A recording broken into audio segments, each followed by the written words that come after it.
Well, it is now 5 after. So you've been listening to Mary English and I talk, and then Ken is our president, and he is, you can see his picture. He's there in the background somewhere. Um, and Mary works at the Metropolitan Energy Center. I have known Mary for a long time, and she has always been working to have something to do with energy efficiency, and she's continued that path. Mary, whatever you want to say about your background or your topic for today, which we're talking about energy audits. You've got a wealth of experience in that area, so take it away and begin the begin. Okay, do you want me to start the presentation? Because I do have an introductory slide, a little bit more about my background or... Sure, whatever you like. Okay, well, thank you all for being here. I've got some information on a PowerPoint with some pretty pictures. It won't be all, hopefully won't put you to sleep. I'll go ahead and I have a cat that's like, hopefully not going to step on my keyboard and interrupt things, so. Quite all right. Beg your pardon.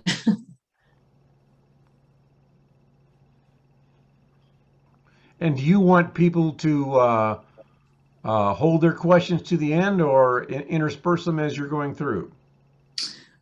You know, this is a nice cozy group, so you can chime in and ask the question if something needs clarified on the screen. I have no problem with that. So y'all can, I'm not going to mute all, and unless someone's making a bunch of noise or the baby in the background or something, dog barking.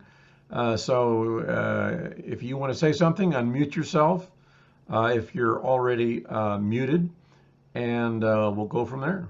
So take it away, Mary. Okay, sounds good. Thanks, Craig and Ken and Shauna for inviting me to speak.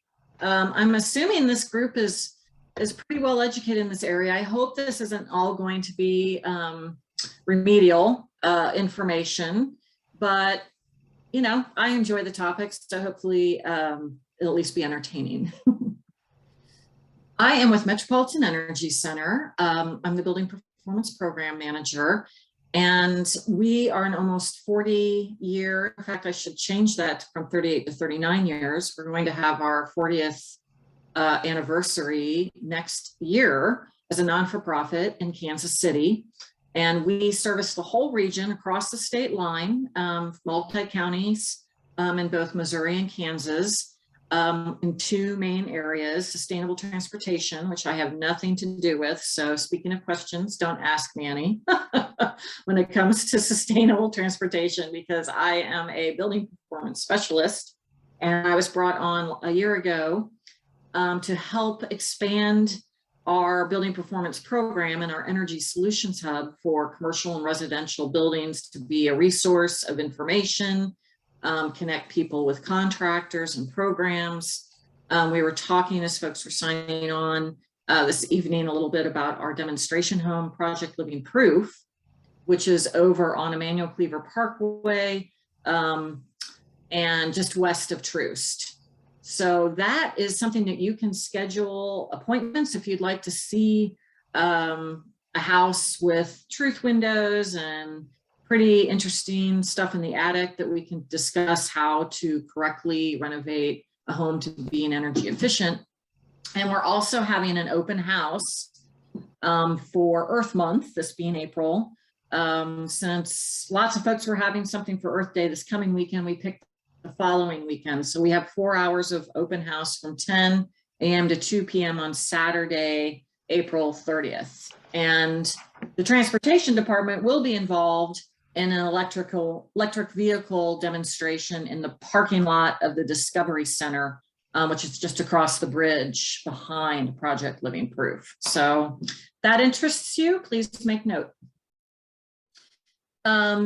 So as Craig said, we've known each other for quite some time. I actually got to know Craig when I was more in the volunteer side of environmentalism and climate change mitigation.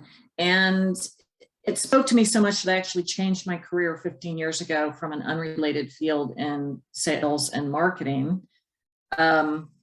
But since then, I was lucky enough to work with Ken and Charla Reed. I apprenticed with them and then opened a my own little small auditing company. And I've conducted hundreds of existing home energy audits in my career, as well as an energy rater, which is dealing with brand new construction. I've rated hundreds of new homes to being energy efficient as well. Lead AP, green rater. I just pretty much specialized for about 12 years in the residential sustainability and energy efficiency field, and then burned out, closed my business, and launched into doing more commercial sustainable businesses. I went into 3 different startups, learned a bunch of stuff, and then furloughed in the pandemic, and now I'm here at Metropolitan Energy Center, and it's just been really great. It's we do so much stuff advocating for better buildings, better codes, information to communities that have been underserved.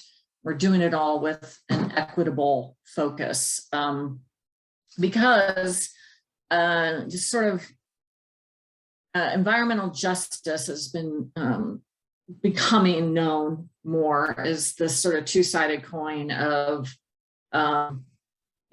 traditional equality problems and discrimination that have been happening across America for centuries, and then just this unregulated market philosophy has put us in a pickle. And so MEC is trying to focus and resolve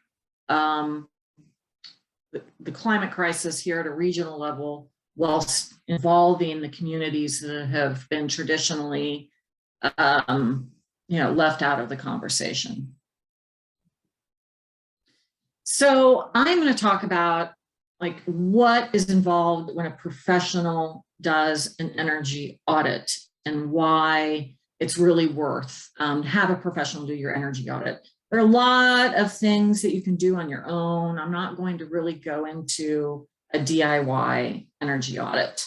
If you have questions about that, about what you can look for on your own, I'm happy to answer those questions. But I really want to talk about this from a professional standpoint, because there are a lot of tools and things that we're using that most folks, the layman, doesn't have at their fingertips, and it's worth paying a professional to come in and do this.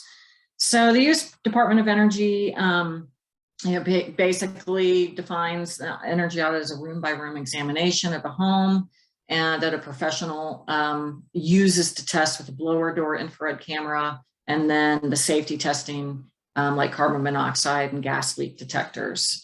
Just very critical. And if you'd like, I can share these slides with you afterwards, Craig, too, if you want any of these links at your fingertips. So first, though, I want to just do a quick tutorial on energy transference. Again, if you're way ahead of this, I apologize. But really, when I got into this field again 15 years ago from an unrelated field, it was just eye-opening. I've never looked at a building the same since. You can go down the street in winter and see all the energy problems just from the street level, and it really is just knowing how energy moves through a building. And we need to talk about the envelope when we're looking at making a home more efficient. We want to make sure that we understand exactly where the envelope is defined. So just as an example, a basement might be part of your envelope. Even if it's not finished, it's still going to be considered conditioned, because most people in the Midwest have duct work and their equipment down in the basement. Some folks might bring their attic into the envelope by finishing it and conditioning it and adding HVAC in the attic. This illustration, of course, shows that part of the second floor is attic space, and the envelope is just half of the second floor, and all the first floor and part of the basement, just for demonstration. So this is important because you want to make sure the envelope is well insulated and air sealed off from the outside of the envelope, be it the exactly outside or a non-conditioned space like attic.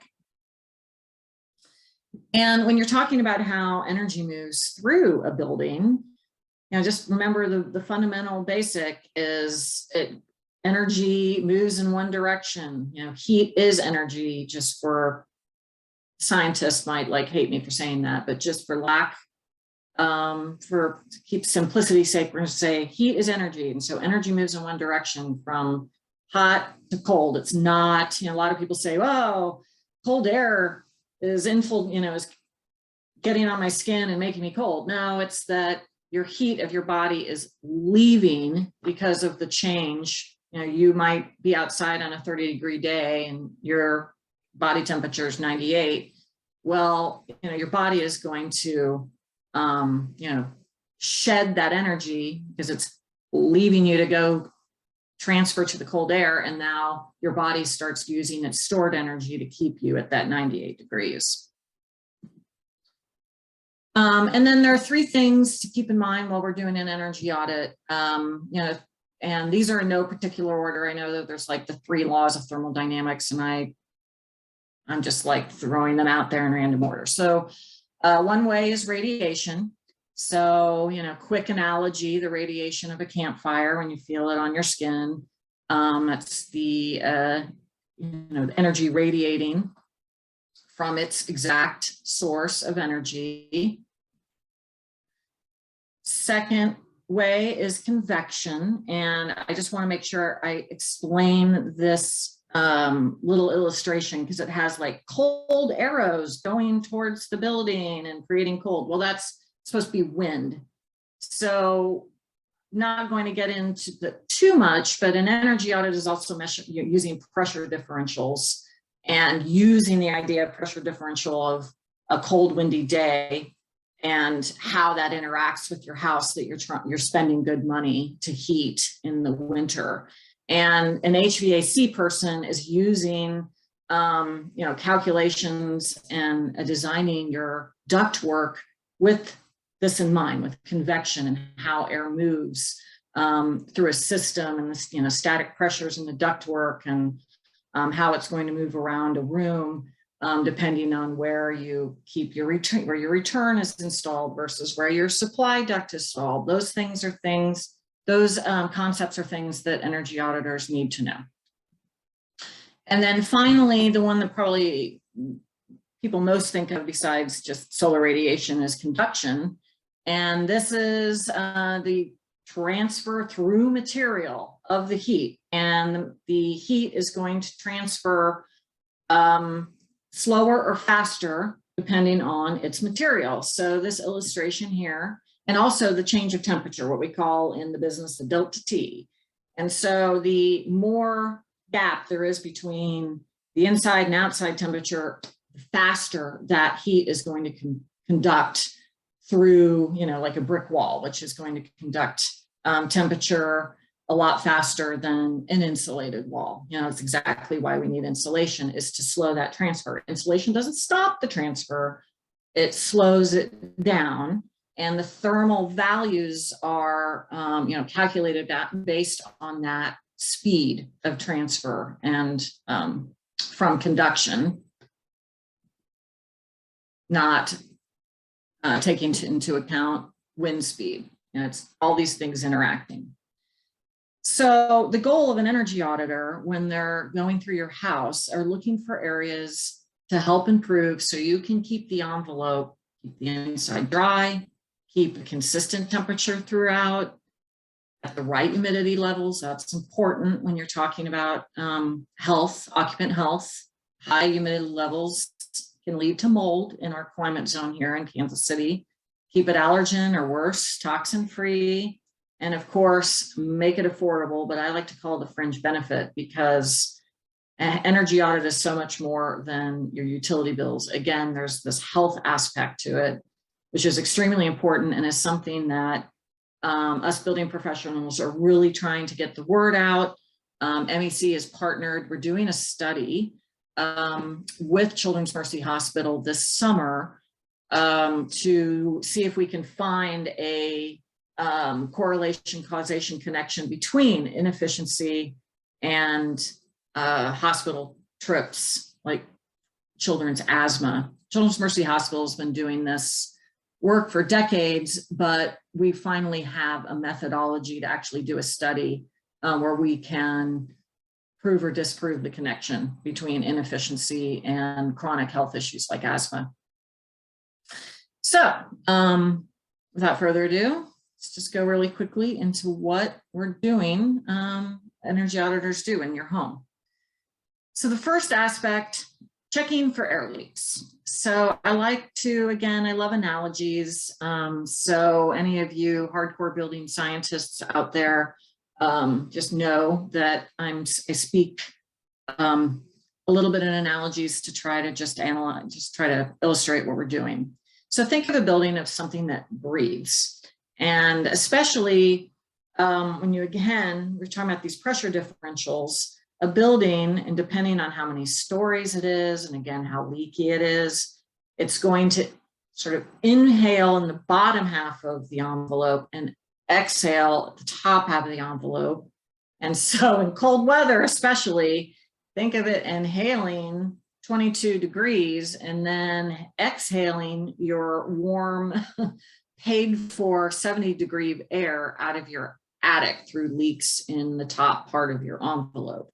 And so an auditor is coming in to visually identify these for you and show you the low-hanging fruit of where you can seal up the areas in your home that are going to make it more efficient and more comfortable. And we use the blower door, and this unfolds by us making sure the envelope is completely sealed from the exterior. And we set up the blower door with a manometer and take an initial reading that we then calculate based on the square footage and the volume of air. So it's really based on the cubic feet of air in your home. We use that in the calculation, and the auditor will report to you a calculated air change per hour based on the measurement that we took through the fan.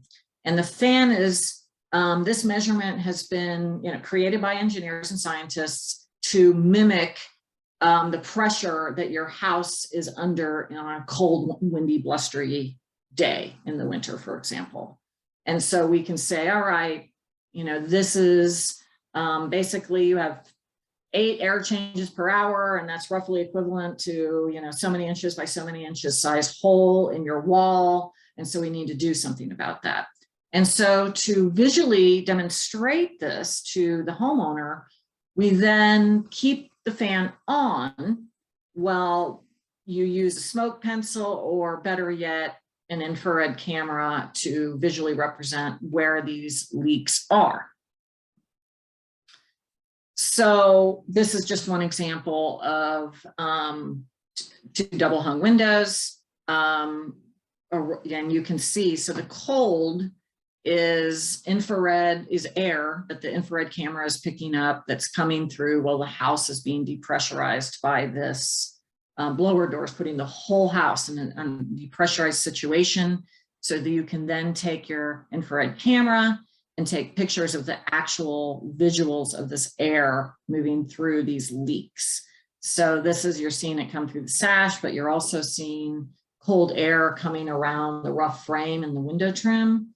And, chances are that if you decided that the window was the problem and, decide to replace all your windows in the house, somebody that doesn't know how to do a correct window install may not get the leaks around the rough opening. So it's just as important to pick somebody that knows what they're doing, not just to buy new efficient windows. And there are other tips and stuff we could talk about if you're interested in some of these individual aspects. I could talk about what a storm window is doing versus, an actual window replacement and so on. The second aspect is checking for insulation. And this is where the infrared camera just can't be beat. You could go and drill some holes in walls. I don't think the homeowner would really appreciate that. And it's not going to be as thorough as an infrared camera. So when you're using an infrared camera, it's much better, more effective in, the heating and cooling season, summer and winter, because you can get like a 30 degree minimum temperature difference between the inside and the outside. So you can see the insulation much better with the camera.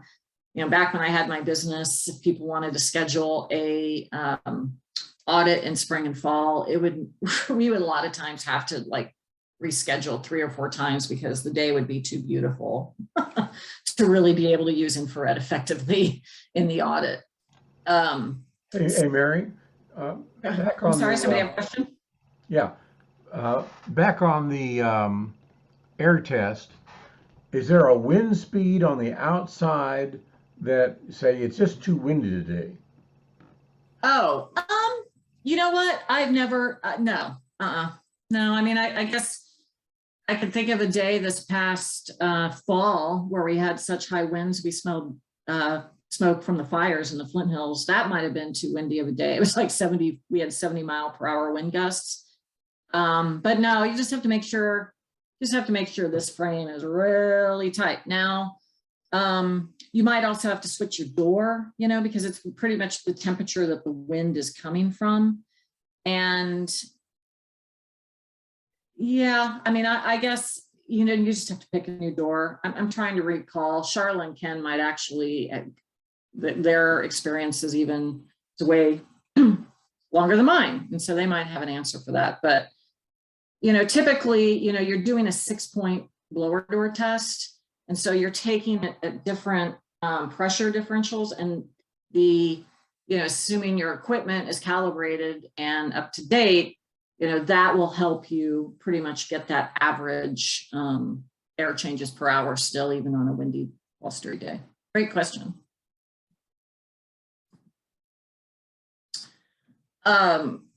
So on the infrared side of things, we have the blower door going. So we still have that depressurization going in the home. And that helps also with seeing defects in the insulation. You can see like this ceiling here is completely uninsulated, and you could probably see that without a blower door with an infrared camera. And even if this is an attic space, maybe there's an attic hatch you can go to and see it with your own eyes. But for spaces that there's no access, there's just no way you may ever know, unless you had infrared, that you have a space with a completely uninsulated ceiling over your head. And, that's big money right there, looking at the square footage of just flushing money down the toilet because of an insulated space. And again, I just can't talk enough about how important infrared technology is to this work. And it sees energy issues too that may, be interesting to see, but may not really be that fixable. So for example, you can see a wall that's been insulated, supposedly, but somebody did shoddy work. So here, this is, most likely a wall that was insulated probably with fiberglass bats, that areas where they were in a hurry and compressed. In the top left corner of that photo, you can see gaps in the ceilings, the attic insulation, and, a couple of very cold spots that I may even have to get up, note exactly where they are in relation to the whole structure of the house, and go and investigate and make sure that there isn't any moisture problems, because when you get some moisture problems, the camera can start picking those up as well. Sometimes they could just look like very cold spots. And you need to go in. If you have the chance to double check in an attic, you absolutely should do that. But this is something I'm using this picture in some advocacy testimony as codes. are starting to get improved, hopefully, fingers crossed, in some of our major municipal areas, is that this fiberglass bat just won't die. And it's not necessarily the bat's fault. It's just our regions, many of the contractors, they are paid per square foot of installation. They're not paid per hour. Okay, so we have this old R13 bat, which even installed correctly is not the best practice to insulate a wall in a 2x4 wall. It's not the best for our climate. We need, best practice would be an R20 at minimum. But then you have this like compensation issue where the subcontractors are paying these guys per piece. And so they are compensated. The faster they do the job, the more money they make. So what do you think is going to happen? They're not going to be installing these bats the best way possible to make sure that you don't have cold spots on your walls. So just note that while we're trying to get codes improved in the area. Okay, so I'll get off my soapbox there. Aspect 3 is thorough attic inspection. So learn to like spiders if you want to get into this work. And also learn to balance on ceiling joists, because you don't want to step on drywall. It's not pretty, but it's a really, really important, like the infrared, critical piece of the audit.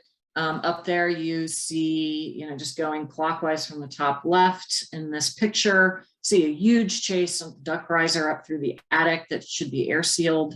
That's just like a flue in the winter, just sucking the air right out up into your attic and out your vents in the roof.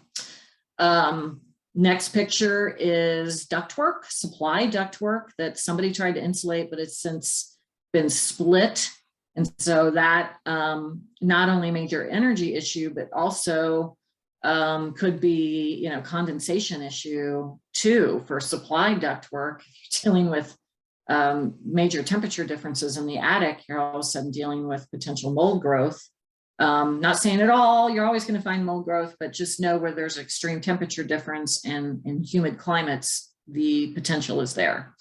And then the bottom picture is just an under insulated attic with, some more flex duct. But the key to this picture is you can see the joists. It means it's under insulated, most likely, depending on the product that's being used up there. But for this, for sure, it's fiberglass insulation. It needs to have some cellulose blown over the top of that, so you can have at least a good 15 inches total thick around the entire attic.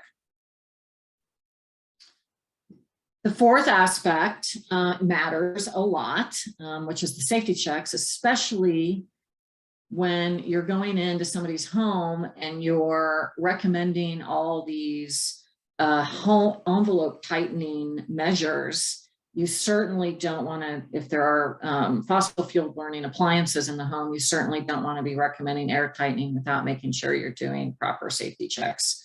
So, we're going in and checking for high carbon monoxide spillage out of furnaces and gas stoves, checking for gas leaks, and then just eyeballing the systems. And this wasn't one of my pictures. I found it online from an auditor's notebook called The House of Horrors. And this is definitely a house of horror.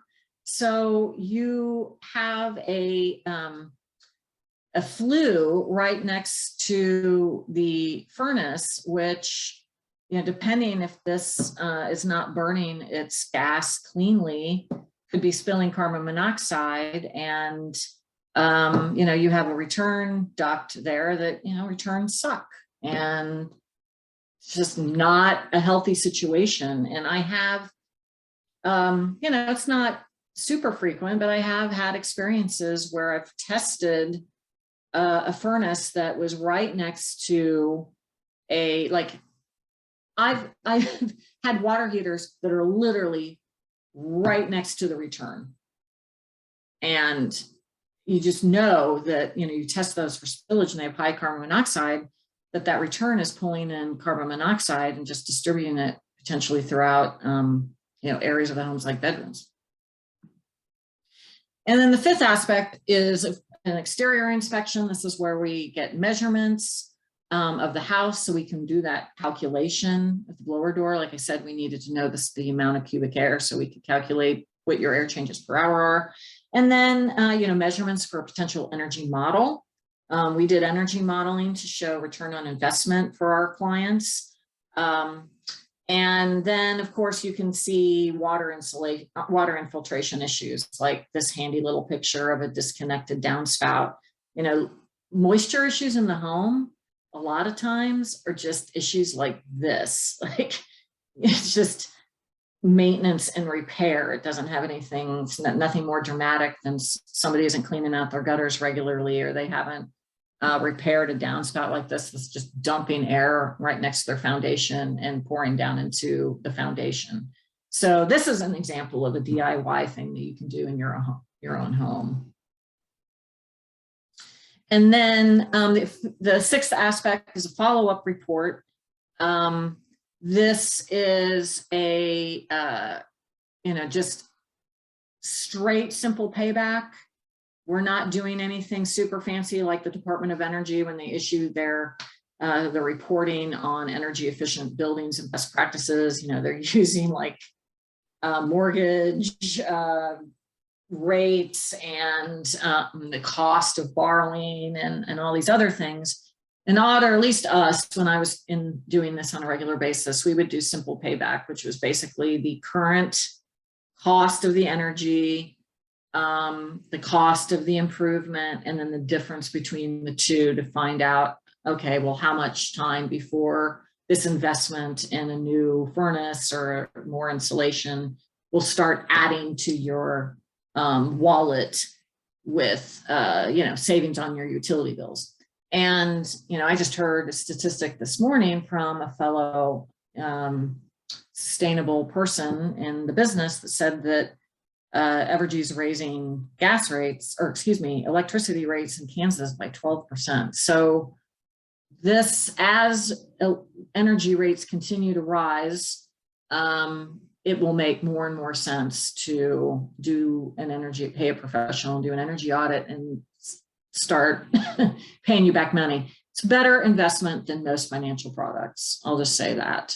I don't understand why anybody would put money in a savings account when they could put it in to improving their home, unless they're planning on selling the place a year later.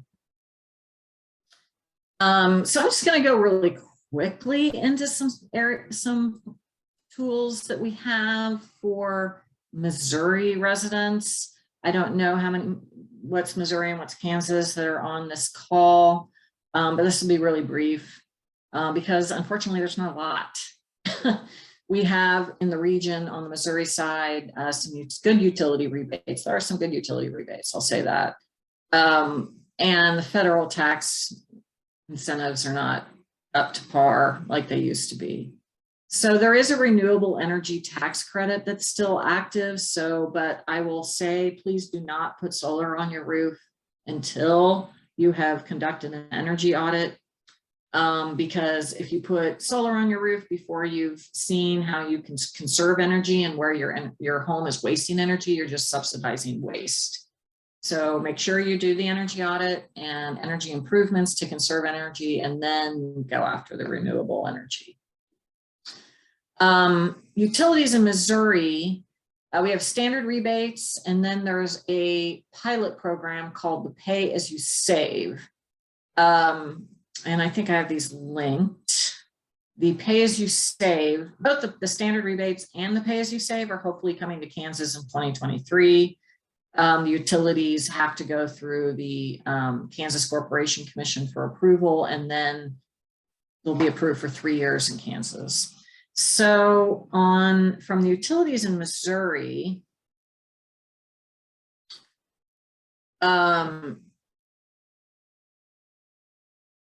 you have rebates for HVAC rebates, which are basically these one-off fixed rebate rates, like $500 dollars to replace, an older system. If it's based on how efficient you go. The higher the SEER number, the more efficient it is. So if they'll reward you for getting a more efficient heat pump, for example. And then you have some per square foot with a maximum limit for air sealing and adding insulation. And this is per utility. So if you have both Spire and Evergy, it turns into a pretty good rebate. You do have to call one of their contractors off of their contractor list in order to get the ball rolling on being able to be eligible for these rebates. So don't rent your own equipment in Lowe's and blow your attic and expect to get these rebates. You have to have a contractor come in and do at least minimum walkthrough. Okay, back to the presentation. And the pay as you save is a loan program through Evergy. So you can fill out an interest form. They'll come in and do a home energy assessment for no obligation. You'll receive a few free light bulbs and maybe a power strip or two. And then as long as you pay, it's paid back, I believe, with under 12 years. I'm sorry, I don't know that off the top of my head, but as long as the return on investment is below a certain threshold, they'll give you a very low interest loan that you pay back on your utility bills. So they come in, do the improvement, and you're paying them back.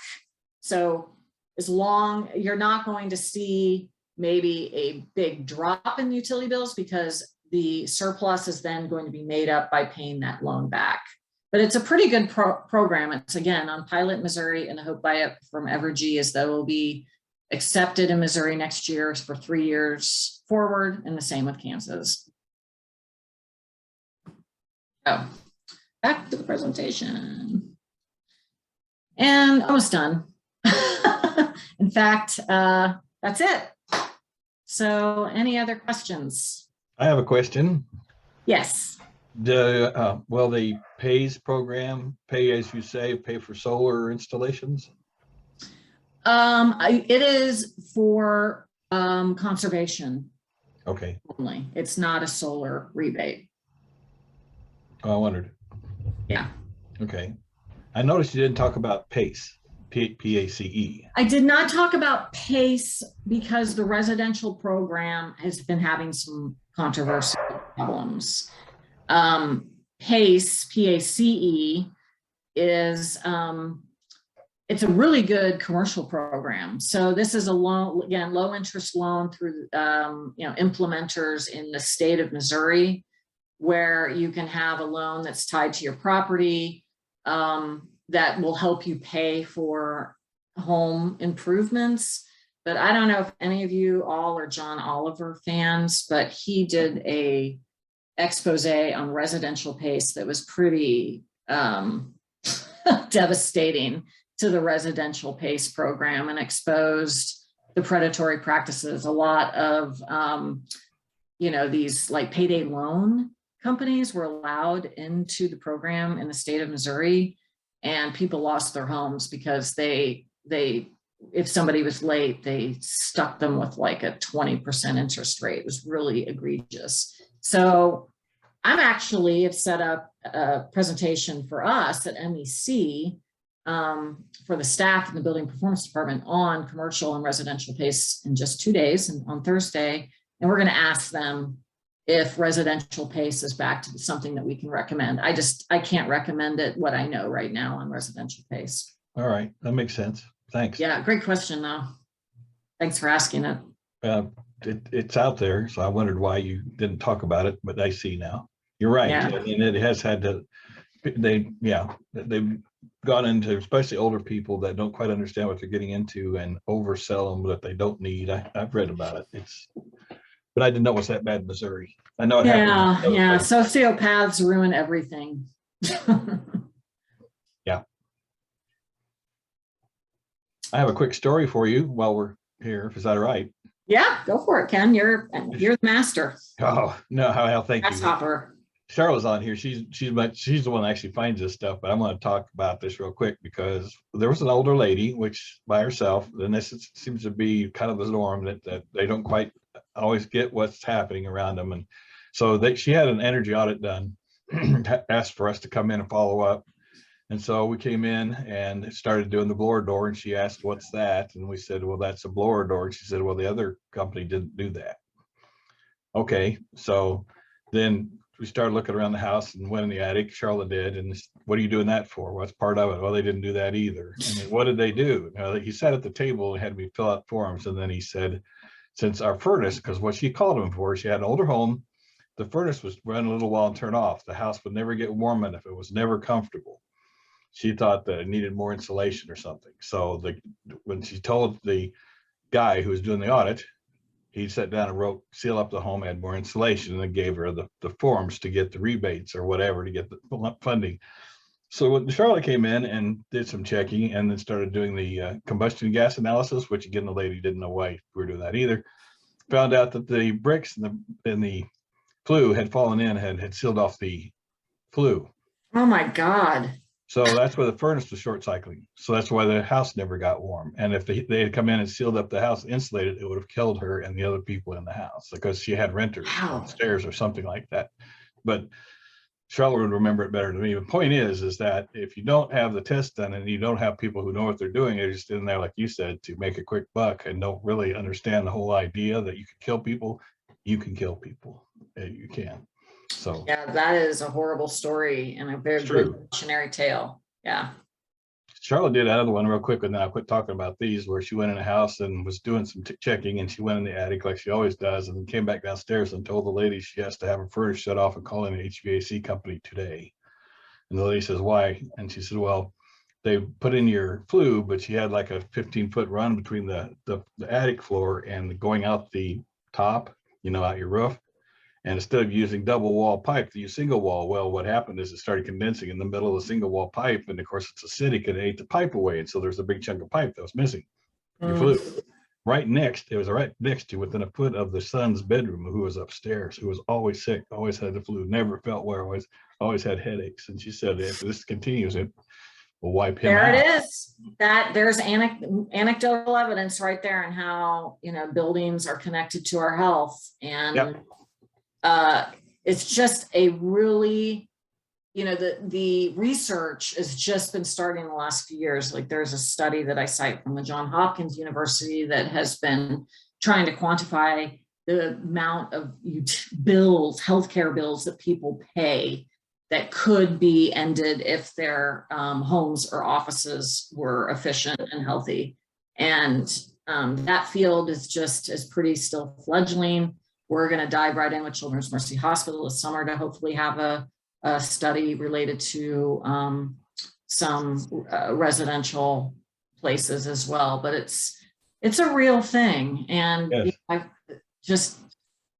I wouldn't have believed it, like I said, when I jumped in 15 years ago, that how prevalent mold can be in our older homes. But it's true because we have warm, humid buildings in the winter, especially more people you're adding more humidity and cooking and all that stuff. And then in the summer, you've got hot, humid air outside. That's trying to get in, of course. Yeah. And, with a lot, if your air conditioning is oversized and short cycling, it's not dehumidifying correctly in the summer. And so these can really lead to some problems. We never point out that I'm going to be quiet after this one because I see Charlotte probably has something to say, but the people in Kansas City probably not realize that we have the premier lab in Kansas City, Children's Mercy Hospital. And I think Kevin Kennedy still runs it, I believe. Yes, that's who we're partnering with to do this study. Yeah, in fact, he did the training. There's another group called BPI, which is kind of the energy auditing headquarters for the country, whereas ResNet is the energy rating headquarters for the country. BPI has health, I forget the exact term, but they go out and do health inspections for homes. It's a certificate and a certification process. And the whole training and certification process and the whole curriculum and everything was developed by Kevin Kennedy here.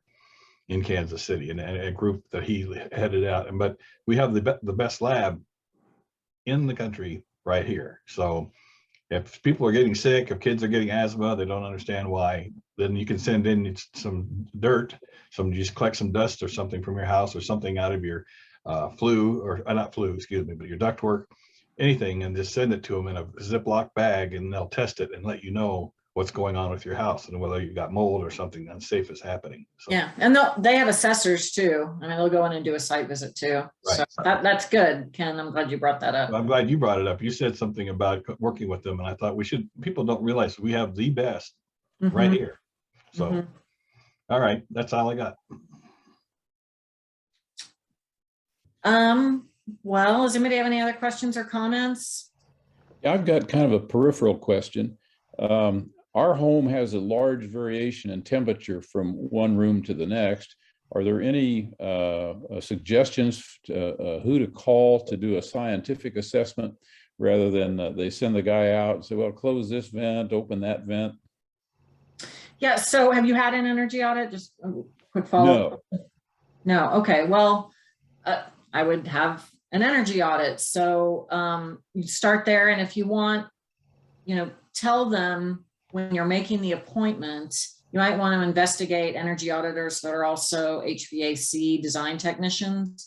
And so they could also do some testing, like with flow meters on your supply ducts, and, be able to, do professional investigation of, supply versus return, and balance, if the system is balanced. But it could also, it could also be duct leakage, which can be something you can sort of mitigate if you have exposed ductwork in the attic and the basement. But depending on the construction of your home, can be hard to fix. So right there, you just anecdotally demonstrated why energy professionals are needed. And an infrared gun could be a very good detective as well.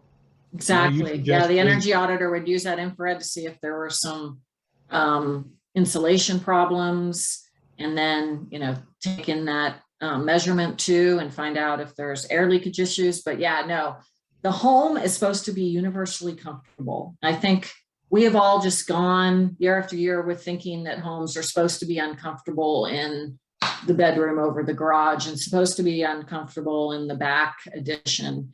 And a home or building can be renovated to be comfortable universally throughout, and you should hire a professional to help you do that. So maybe that leads to another question: how do I find a reputable energy auditor, if that's the right way? Just what I was going to bring up is, where do people go these days to find out where a listing of energy auditors and raters might happen to be? Well, we recommend, we have a short list at MEC that, you can call us and we'll give you some referrals. There are auditor lists. There are auditors on the list of the contractors for utilities. And if you have any, if you want to get a second opinion, feel free to call my phone or shoot me an email, and we can give you a short list. And any idea what an energy audit costs? What kind of a financial commitment am I making when I say I want to have an audit done? Yeah, I asked that question to a fellow energy auditor, since I've been out of the energy auditing business for at least 3 years now. And the market right now, out of pocket, it sounds like it's starts at $300. So if you have a huge house, it might be more than that, but it sounds to me like most energy auditors also do some other type of work, like HVAC or home insulation. And so they're not charging, like I charge more than that because I was just really doing energy. I was just a consultant. I didn't come in and blow your attic full of cellulose afterwards. And luckily I could get away with that at the time because the industry was much more robust with better rebates and things like that through the federal government. But now it sounds like the market is supporting around $350 upfront cost for energy audit. If we do have some energy auditors that we recommend that do insulation as well, and they might rebate that back to you afterwards if you buy their services to insulate the house too. You know, Ken and Charlotte, I don't know if you want to add to this, because I know you're still in the industry, right? You have some professional, do you keep track of energy auditors still in your field or no? We have a short list of ones that we would recommend as well. But yeah, there's not a lot of them left in the Kansas City area because there just hasn't been a lot of demand, and Yeah, people don't want to pay anything for it for some reason. It's worth it, like you said, but yeah, it's what we do have a short list if you want to contact us as well. Cool. Yeah, so there you have it. We can recommend either one of us. Thank you. Any more questions for Mary? I will say that I found this very interesting and got my brain of thinking about some things to do. So Mary, thank you very much. And we will have this up on the website, and we'll send an e-blast out as soon as it's up, probably in the middle of or toward the weekend. It's a 2 or 3 step process to get it recorded correctly and then uploaded correctly and all that stuff. That's awesome.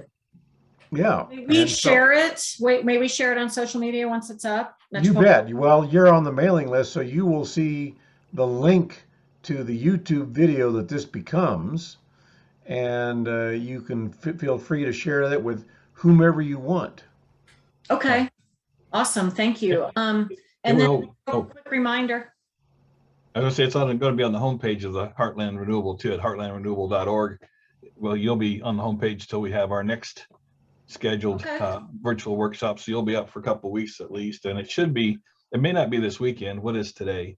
Tuesday? Tuesday. It may be up by the weekend, but certainly by first part of next week, we'll have that up and running. And then, or you can go to YouTube and then type in Heartland Renewable, and it'll take you to our channel. Okay. That's good to know. So we'll cross promote you guys as well in the process then by sharing the link. And then before I depart, just a reminder again about our open house at Project Living Proof. It's again on Emmanuel Cleaver, the 2nd Parkway, just west of Truce to that intersection. You know, as the crow flies, southeast of the Nelson Atkins Art Museum, and our open house and electric vehicle demonstration in the parking lot behind it will be going on from 10 a.m. to 2 p.m. on Saturday, April 30th. So April what? 30th. 30th. Thanks so much, Mary. We really appreciate it. Well, thank you for having me. Hi, Shauna. I hear your voice. It's me. Yep. Thanks so much. We really enjoyed it. Thank you for inviting me to speak. I really appreciate it. And again, feel free to reach out to me and Metropolitan Energy Center for any questions on buildings and cars you may have. So thank you. Great. Thank you. Thanks a lot. See you later. Okay. I'm going to click the end button, so I will bid you all a good evening. Bye-bye. Bye.